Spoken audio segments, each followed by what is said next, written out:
that morning sunlight in your eyes should be a non-negotiable thing 360 days out of the year.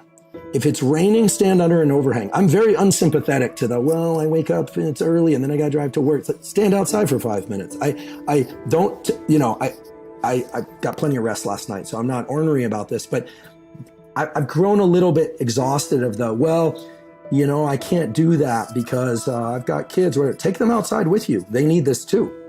That sets a cortisol increase in the morning, which is a healthy cortisol increase that provides wakefulness, triggers your metabolism in the proper direction. If that cortisol spike happens too late because you didn't view light, then you step out during noon too often. Remember, one day is no big deal, but step out in the sunlight too often late in the day, you have a delayed cortisol spike, which is associated with insomnia, depression. They're good data on this. So get that morning sunlight 360 days out of the year. You will thank me, I promise. Everything gets better. Now it's a slow, subtle shift. It's not like popping, 1,000 milligrams of L-tyrosine and drinking a double espresso and going to the gym. It's a foundational practice. So I like to think of it as it raises the tide so that your boat can leave harbor. That's how I think of it. Rather than, this is like putting another outboard motor on my vessel. Okay. I think the one person who really deserves a nod, who's truly there are two people who are incredible pioneers in this space. And one is Cal Newport, right? So Good They Can't Ignore You is an incredible book. Everyone should be required to read that book. Deep Work is this. I'm essentially paraphrasing some of the protocols from Deep Work, but Cal, who I don't know, have never met, but have great respect for, he's a computer science professor back east. It's about setting mental frame. And here's the key essence of the Cal Newport work, okay? The key essence of it as it relates to mental frame is that the brain is extremely good and the body at context switching. Like I could be doing this podcast right now, and if a fire alarm goes off or someone comes knocking on the door, I can switch up my context and respond to that. But 90% of the work that moves the needle, meaning that we are rewarded for or that enriches professional life and relationships, we used to talk about this about mindfulness and presence, but it's really about getting the brain to start doing certain operations more in a more facile way.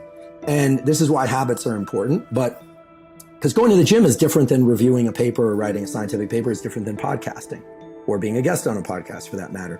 So what happens is early in the day, when you get the download from sleep, you identify a few things that are key. You're starting to funnel your neural networks toward what I'm calling frame setting. And what you're not doing is allowing something that came in from the external environment to adjust your frame. So you get a depth of connection with the work, like I knew I was doing this podcast today at noon, and I wasn't walking and thinking about it, but I set that as a goalpost. And because I wrote it down, my brain is orienting toward what I need to do so that when we clip on, we're ready to go. And so mental frames are very important. Context switching is deadly. I'm stealing Cal's words, so forgive me, Cal. Some people will put freedom, the computer program, so that they are not able to engage with the internet. This device, which I've turned off, or I guess it is on, but it's on airplane mode for the podcast, I try and keep away from me for the first half of the day. Very hard, especially when you need to post on social media, but I try. And I want to have, here's the goal in the morning to make this simple. I want to have one 90-minute block that I completely conquer, that is where I experience immense resistance to do something other than what I'm doing, but that I stay in noodling away or gnawing away would be the better word at writing something or reading something or trying to comprehend something. And you have to be very careful. The moment you walk to the restroom and then maybe like wash your hands and look yourself in the mirror and then you're like, I got this weird hair growing on my cheek or something, you're starting to switch mental frame.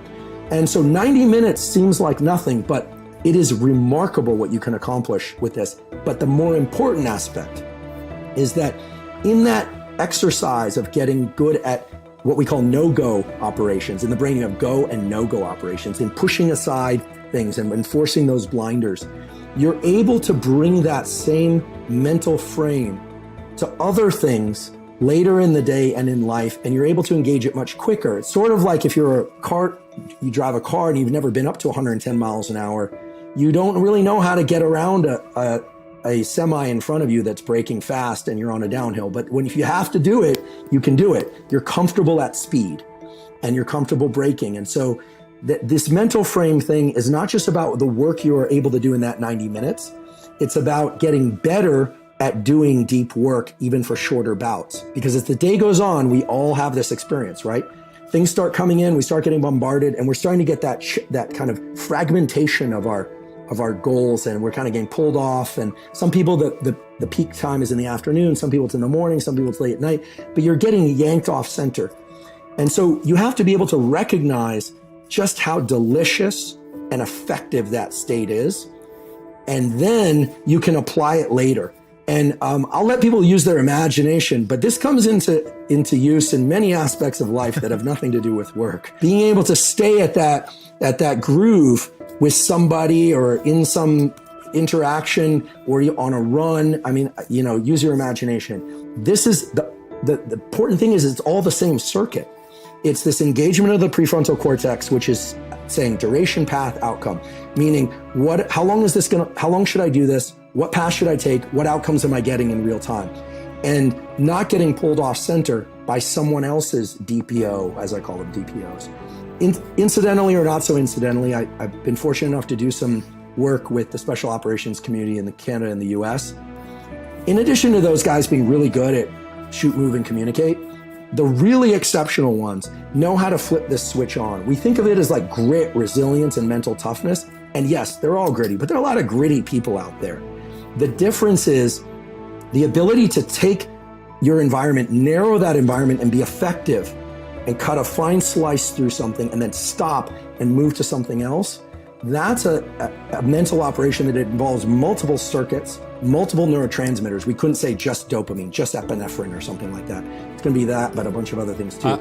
And so 90 minutes, learn that 90-minute battle, and it takes time. And then you get very, very good at it. So I'll podcast for 2 hours. I drop into that. That's the state I'm in when I podcast.